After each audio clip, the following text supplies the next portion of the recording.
আসসালামু আলাইকুম dear viewers, কেমন আছেন সবাই? আজকে চিকেন মাঞ্চুরিয়ানের একটি রেসিপি আমি আনলাম। এটা খুব সহজভাবে আমি করে দেখাবো। এটার জন্য আমি নিয়ে নিচ্ছি গোলমরিচের গুঁড়ো 1 চামচ, আদা বাটা 1 চামচ, রসুন বাটা 1 চামচ, কিছু ক্যাপসিকাম, গাজর, পেঁয়াজ আর কাঁচামরিচ।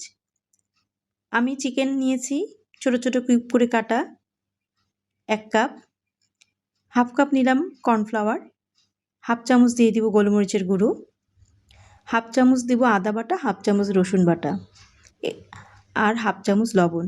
এগুলো আমি একটু পানি দিয়ে গুলে ম্যারিনেট করে রাখবো চিকেনের সাথে। আমি রান্নাটি দুইভাবে করব। প্রথমে আমি চিকেনটাকে ম্যারিনেট করে ফ্রাই প্যানে ভেজে নিব, পরে এটাকে আমি তেলে ফেলবো। এই যে এখন আমি মেখে নিচ্ছি কর্নফ্লাওয়ারটাকে চিকেনের সাথে খুব ভালো করে।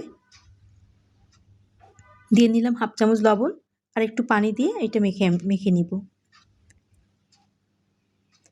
চুলোতে আমি এগুলো দিয়ে এখন এই যে ম্যারিনেট করে রাখলাম 10 মিনিট, এটা এখন আমি ভেজে নিচ্ছি। এটা গোল্ডেন ব্রাউন করে ভেজে ফেলবো। এই যে গোল্ডেন ব্রাউন করে ভেজে এটা আমি তুলে রাখবো। এরপর আমি সেকেন্ড স্টেপে যাব। চুলোতে একটি কড়াইয়ে আমি তেল দিয়ে দিলাম, চিকেন ভাজা তেলটাই দিলাম। দিয়ে আমি আদা বাটা, রসুন বাটা, হাফ চামচ লবণ দিয়ে কাঁচামরিচ দিয়ে এটা একটু নাড়াচাড়া করে নিব। এর মধ্যে দিয়ে দিব গাজর আর ক্যাপসিকাম। গাজর ক্যাপসিকাম দিয়ে দিলাম। এখন দিয়ে দিচ্ছি পেঁয়াজ। পেঁয়াজগুলো আমি 4 টুকরো করে কেটে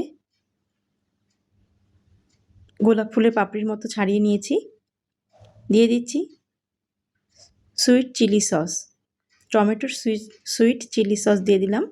আর দিয়ে দিব টমেটো কেচাপ। চিলি সস দিলাম 2 চামচ, টমেটো কেচাপ দিব 2 চামচ।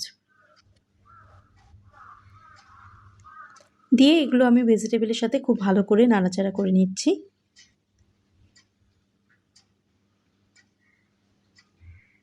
কিছুক্ষণ ভাজতে ভাজতে গাজর, ক্যাপসিকাম এগুলো যখন একটু সফট হয়ে আসবে, পেঁয়াজটা যখন একটু সফট হয়ে আসবে, তখন আমি দিয়ে দিলাম 1 চামচ চিনি।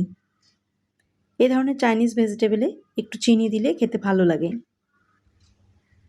এই তো আমার একটু ভাজা হয়ে গেছে, এখন আমি দিয়ে দিব চিকেন। চিকেন দিয়ে আমি বেশিক্ষণ রাখবো না। চিকেন দিয়ে আমি একটু নাড়াচাড়া করে জাস্ট এই সসটা চিকেনের সাথে মেখে নিব, তাহলেই হবে। এই তো আমার হয়ে গেল চিকেন মাঞ্চুরিয়ান সহজভাবে। অনেকভাবেই তো খেয়েছেন, এভাবে একবার খেয়ে দেখবেন।